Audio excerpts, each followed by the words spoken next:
God's word that we'll consider this morning is that brief statement we heard already from Exodus chapter 20. I'd encourage you to open up your Bible if you have one, or you can pull out one of these white and blue ones in your row there. Although it's only one verse from Exodus chapter 20, verse 16. It's on page 60 in this Bible. It just simply says, "You shall not commit adultery." And that's what we call the eighth commandment.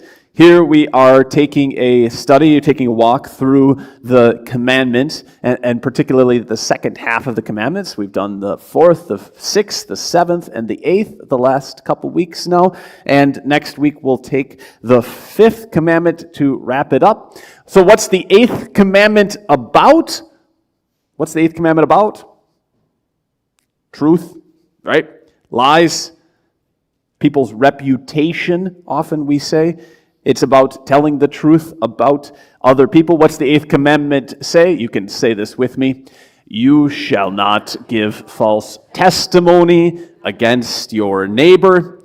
What does this mean? It means we should fear and love God, that we do not tell lies about our neighbor, be him a bad name, but defend him, speak well of him, and take his words and actions in the kindest possible way. Now, of all the commandments we've taken a look at so far, this is probably the only one that is a little strange to us. It's not exactly what we might expect. First, it uses this idea of testimony, right? It says, "You shall not give false testimony." So what's testimony?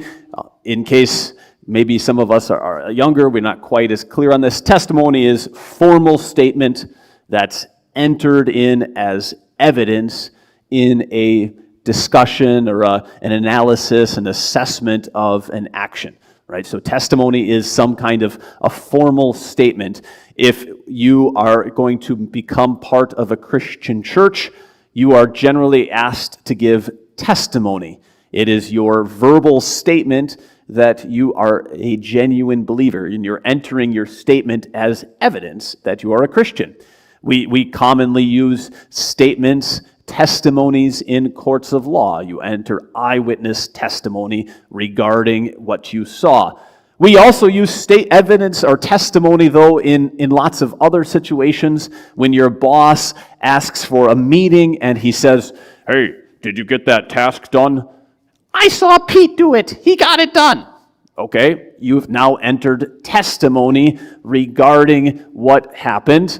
And when your mom says, "Hey, who broke the dishes?"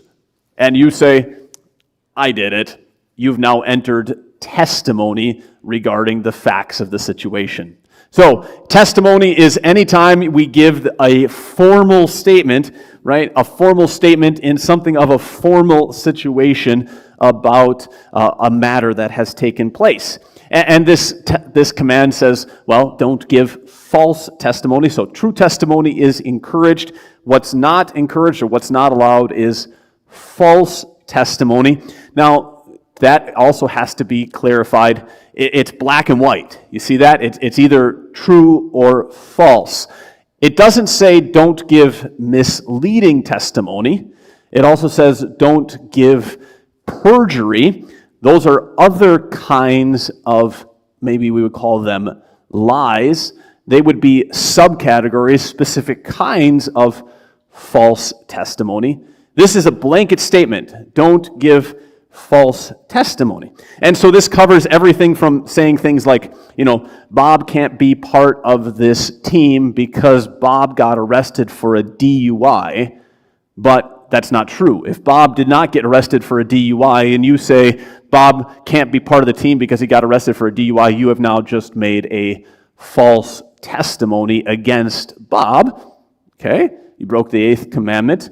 You maybe didn't intend to break the eighth commandment. You did not intend to mislead anybody, but it is still false testimony.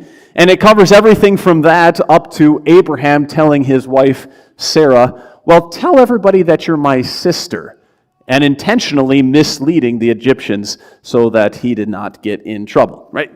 False testimony covers a wide variety of things. And last, you'll notice that it's not just lying. Right? It's not just lying. The Bible tells us plenty of times, don't lie. It says, for example, in Ephesians, therefore each of you must put off falsehood and speak truthfully to your neighbor, for we are all members of one body. Or Paul in Colossians says, do not lie to each other, since you have taken off your old self with its practices. No, this command, don't give false testimony, was part of regulating society in ancient Jewish life. And so God was particularly concerned about things that affected your neighbor.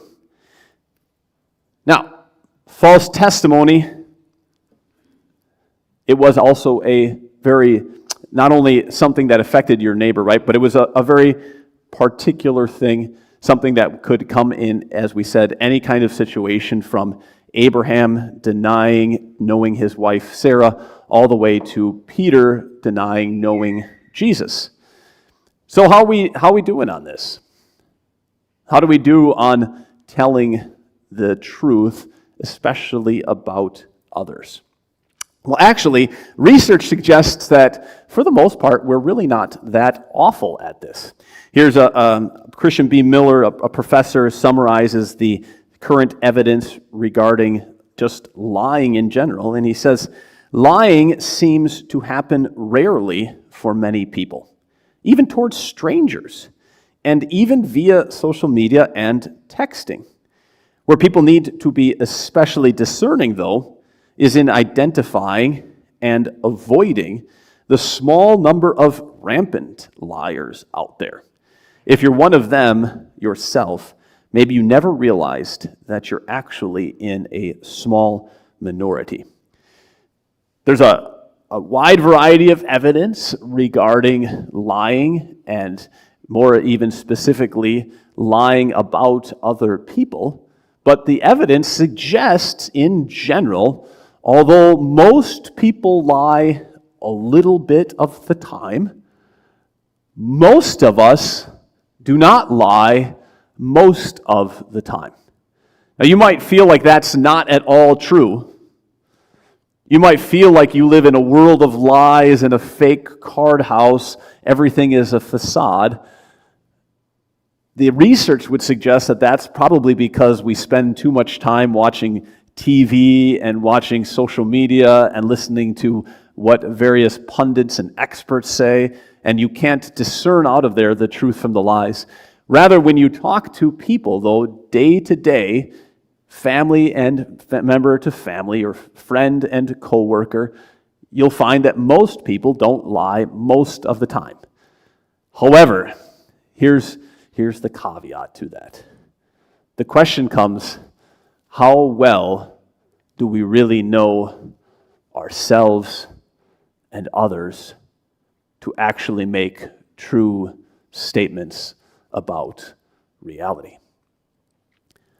One person that I've been interested in this regard, and he presents this research, is Jordan Peterson. Dr. Jordan Peterson is a psychologist previously, and now he's a public speaker.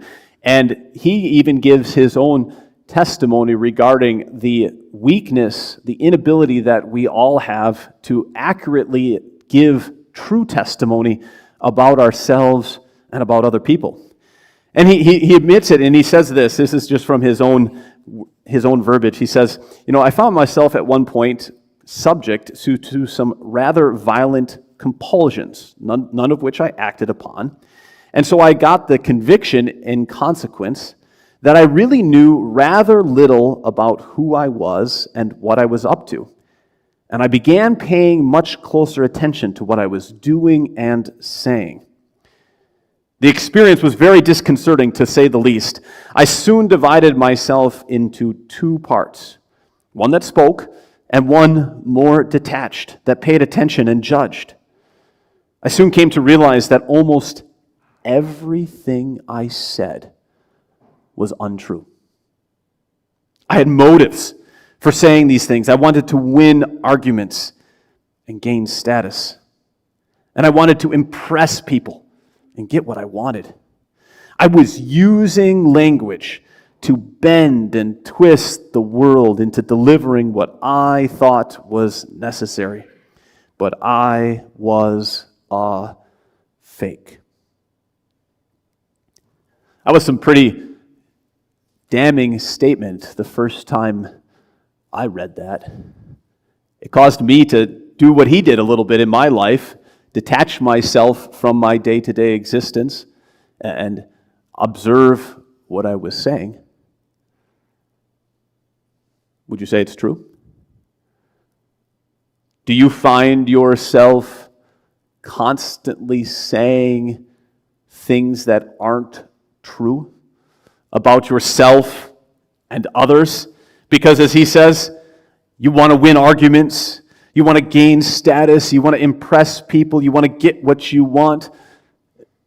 Do you and I find ourselves bending reality, as he said, to our own liking? Maybe that's why we feel like everybody's lying all the time. I would have to admit that if there's one common theme that I hear from people, it's that I don't know what to believe anymore. Have you found yourself saying that as you walk around? There's just so many people saying so many things. I don't know even what to believe anymore. Why is that? It's because we feel like everybody's bending reality to the way we want it. And we don't really speak reality into existence. See, there's a very important principle behind what Dr. Peterson has said and what God has said. And it's this, it's that our words shape and make reality. Truth shapes reality. But that truth is only useful, it's only true and real and good if it actually matches what reality is. If we reshape reality into our own making, then we no longer speak the truth. Then we're just warping the world into our liking. But as long as you and I actually speak what is real and true, then we shape reality. We make it exist the way it actually is. The old illustrations, right? The old ways to imagine this is to say, okay, sit down and think, imagine that you want to build something.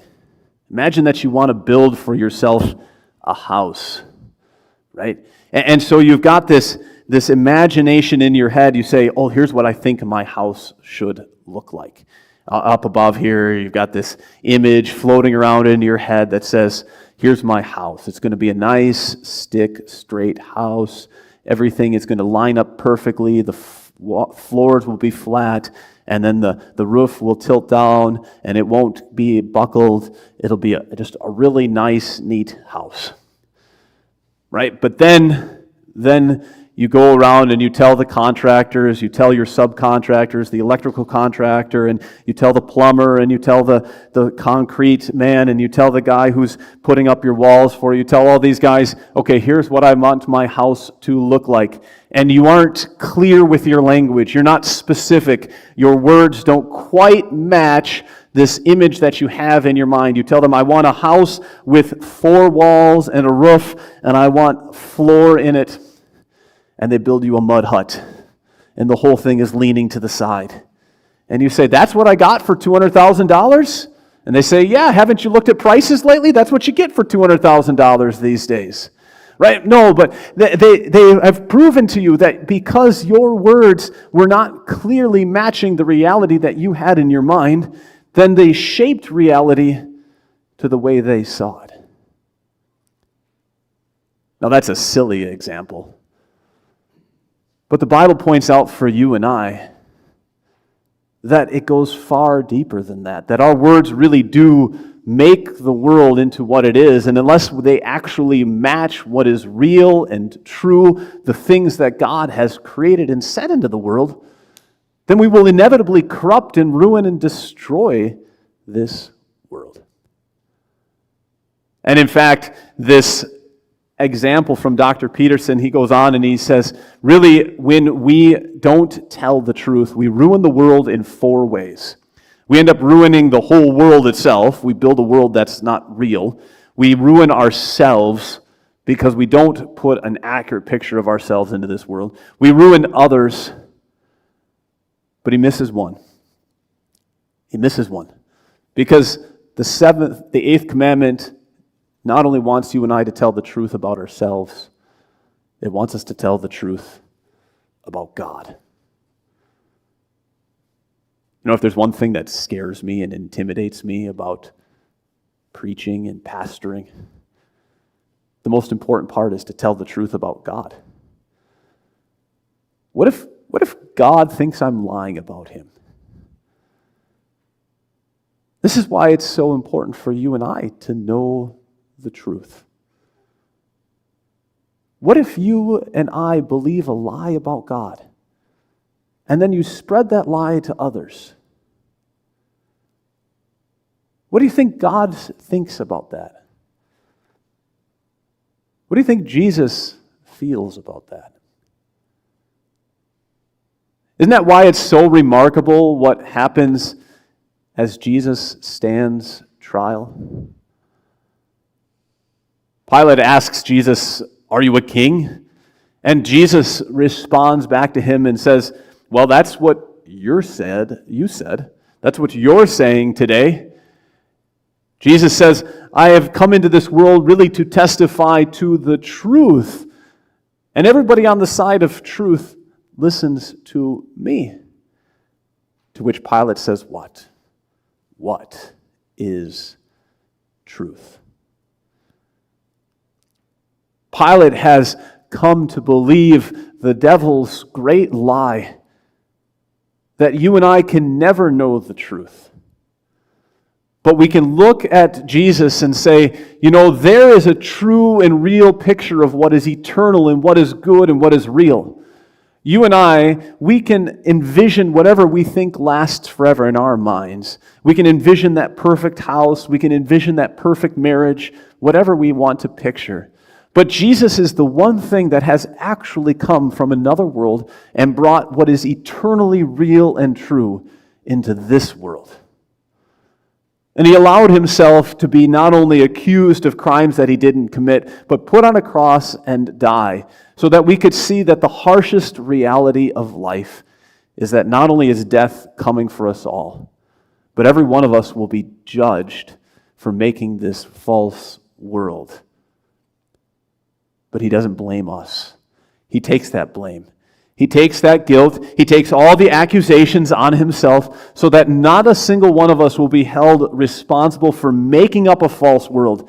He says, like the contractor who doesn't get blamed can just say, "That's what you get for $200,000. Jesus says, look, you're right. You made this false world, but I will take this accusation.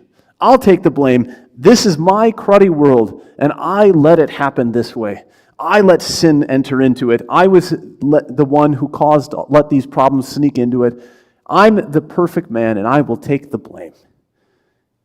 He did that so that our world would finally have something that is true and real and solid. Everything else you and I see might be a lie. You don't know. You might think that you don't know anything that's true anymore. But you can know one thing, that on that cross, as Jesus died, there was death doing its very worst against the one man who had never done anything wrong. That's real. And in that way, he restores, he remakes reality for you and I. So is that a world that you and I can live in? Sadly, right, we have gone through many, many eras, many times after the 2,000 years ago as Jesus died on the cross. And it can be very hard for us to live in a reality these days.